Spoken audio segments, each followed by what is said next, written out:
नहीं जाता हो, जाओ जो रोगी हो और सामने वाला वैद्य हो तो ये बात का है।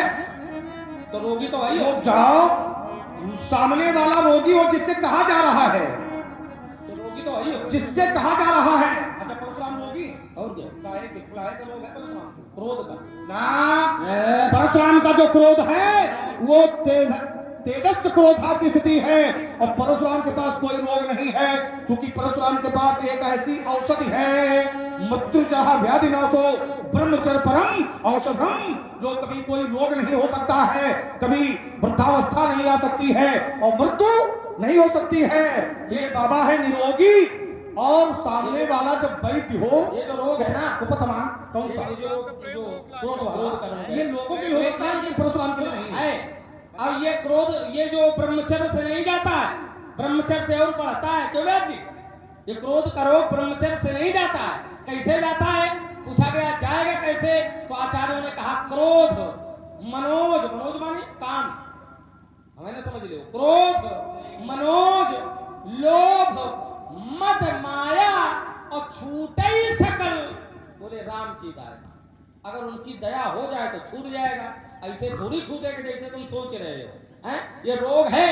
अच्छा वैद्य की बात करो तो वैद्य तो है, लेकिन बहुत से वैद्य आप लोगों ने देखा होगा कि कोई मरीज हो, कोई रोगी हो, कोई बार बार आता है, एक रोगी के तन में एक फोड़ा हुआ, व्रण व्रण व्रण माने फोड़ा है ना हुआ, तो वैद्य ने औषधि दे दी कि अभी निकला है, इसको खा लो तो ये बैठ जाएगा, यहीं पर समाप्त हो जाएगा। औषधि वैद्य ने दी और रोगी ने खाई नहीं खाई भगवान ने जाने, हम कहेंगे प्रभाव नहीं पड़ा। दोबारा रोगी आया तो वैद्य ने देखा, तो वैद्य ने कहा कि देखो ऐसा है, औषधि का प्रभाव तो हो नहीं रहा इसमें, अब ये बैठेगा नहीं, अब ऐसा करते हैं इसको बढ़ा के पका देते, अब ये पक जाएगा तो इसकी चीर फाड़ कर दी जाएगी।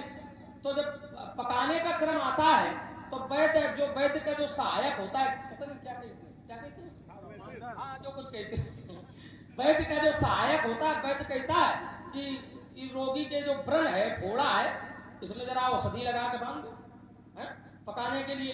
तो जो वैद्य थे उन्होंने एक औषधि दी, वही के एक दास तुम्हारा, पता नहीं इन्होंने खाई कि नहीं खाई, समझ में नहीं आई, तो उन्होंने अपने सहायक को लगा दिया, इनका उपचार करो और जब ये फोड़ा पक जाएगा तो चीरने के लिए फिर आ जाएगा। अच्छा ये सहायक चिकित्सक है, और क्या? जो मुख्य चिकित्सक था हाँ। तो लक्ष्मण के पास, अच्छा लक्ष्मण सहायक चिकित्सक है और इनका भाई जो राम है वो मुख्य चिकित्सक, क्या भेजा है उसने, क्या भेजा है, कोई सूत्र लाइएगा। इसको मुख्य चिकित्सक ने सहायक चिकित्सक को एक रोगी के पास भेजा है, क्योंकि व्रण है,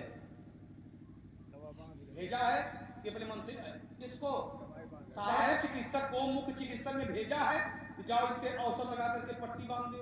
अच्छा भैया वही जो है वो सहायक जो होते हैं बहुत से, वो उनसे अगर वैद्य कहता है ये कार्य करो, हाँ हम कर रहे हैं, हम ही वाले सहायक थोड़ो हैं, हम ही वाले सहायक आए कि वैद्य का रुख देख ले तो पकाने की तो बात छोड़ो, हमको कच्चे का दिखा। अब रुक जाइएगा, अब देखिएगा, जबकि जो मुख्य चिकित्सक है, जो मुख्य चिकित्सक है वो क्या कहता है, हम ये कुछ नहीं करेंगे, नाथ है, ये उसकी चिकित्सा है और तुम्हारी चिकित्सा कहते हो हम काट अब डालेंगे, ये तुम्हारी चिकित्सा है। कम से कम समझो, संकेत समझो उसका, मुख्य चिकित्सा का संकेत समझिएगा। वो जब चिकित्सा करता है तो नाथ है, ऐसे चिकित्सा करता है, नाथ सम्मुखनु भयनिहारा अहोई क्यों एक दास तुम्हारा। भैया जो मुख्य चिकित्सक है वो ऐसे आता है और सहायक को संकेत भी नहीं करता है, सहायक फिर भी नहीं जान पा रहा है, इतनी मोटी बुद्धि का है। जो मुख्य चिकित्सक है, जो मुख्य चिकित्सक है वो हाथ जोड़ करके सम्मुख प्रस्तुत होता है और इनको संकेत भी नहीं करता है, तो देख करके ही कम से कम जान लो ये जो रोगी है ये किस स्तर का रोगी है, इसको कौन सी औषध चाहिए। और तुम चीड़ फाड़ की बात समझ गए, हाँ समझ गए, तुम शल्य चिकित्सा की बात करते हो, समझ गए, तुम शल्य चिकित्सा की बात करते हो, समझ गए। जो सामने हमारा रोगी है, ये जो हाथ जोड़े खड़े हैं नाथ समुधन भंजन हारा होई के एक दास तुम्हारा, वो तो मैं पहले बता चुका हूँ, कोई नई बात तो बता नहीं रहे हो। मैं पहले बता चुका हूँ कि रोगी आया तो रोगी को वैद्य ने पहले औषधि दी। क्या क्या क्या बोली? अरे वो नहीं, क्या बोली? हम कुछ नहीं कहा, लोग कह रहे हैं। बोली बोली सुनो तो। क्यों व्यास जी? ये बोली बोली क्या? बोली बोली क्या? हमने इतना तो पूछ रहे हैं, ये बोली क्या? सब बताइए, थोड़ी देर बाद मिलो फिर बताइए। देखो, अच्छा बात है, औषधि थी और रोगी ने औषधि ली, लेकिन जब उस औषधि का प्रभाव नहीं पड़ा तब आगे की प्रक्रिया हो रही है कि वो जो व्रण है, जो फोड़ा है, वो औषधि से बैठा नहीं है, समाप्त नहीं हुआ है, तो फिर उस फोड़े को पकाने की प्रक्रिया चल रही है। अब पकाए तो दो, वैद्य आएगा, चिंता क्या करो तुम। अच्छा क्या, एक क्षण को, जब मुख्य चिकित्सक ने जिसका प्रयोग किया है, ठीक, तो संकेत से तुम्हें जान लेना चाहिए, या तो तुमको उसने संकेत किया हो कि इस व्रण को जरा पक जाने दो, इसके बाद फिर सरल चिकित्सा करना। कोई ऐसा संकेत किया उसने?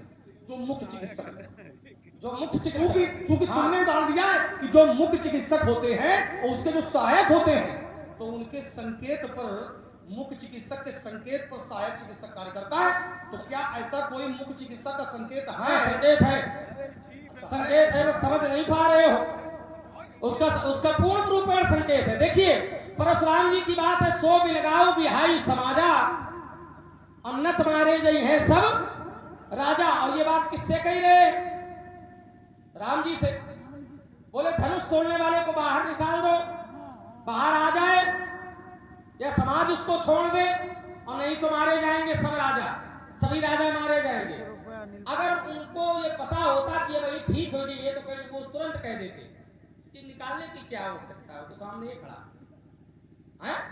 लेकिन उनको समझ में आ गया कि ये रोग, ये फोड़ा इस दवा से नहीं बैठेगा, इसको पकाने पड़ेगा, और पकाने के लिए लक्ष्मण से बढ़िया कोई है नहीं। तो वो तो अपन शांत हो गए, और पकाने वाला सहायक लगा है, और पकेगा, चिंता न करो। देखो, आचार्य वाणी भी कहती है कि वैद्य कब सामने आएगा? लखन उतर आहुत सरिस। ये तक आगे का प्रकरण है ना, पढ़ना नहीं चाहिए, लेकिन लखन उतर आहुत सरिस भगवती कोप कृषान, तो बढ़त देखी जल संवचन बोले। वैद्य अभी थोड़ी आएगा, थोड़ा पकड़ दो तब देखिए। इससे ये नहीं है कि वैद्य नहीं आएगा कि वैद्य आया है। वैद्य आया, मुख्य चिकित्सक आया, लेकिन लक्ष्मण को जो सहायक चिकित्सक है, सहायक वैद्य है, क्या संकेत दिया है उसने? तुमने अभी कुछ क्षण पहले ही कहा था कि संकेत दे दिया जाता है।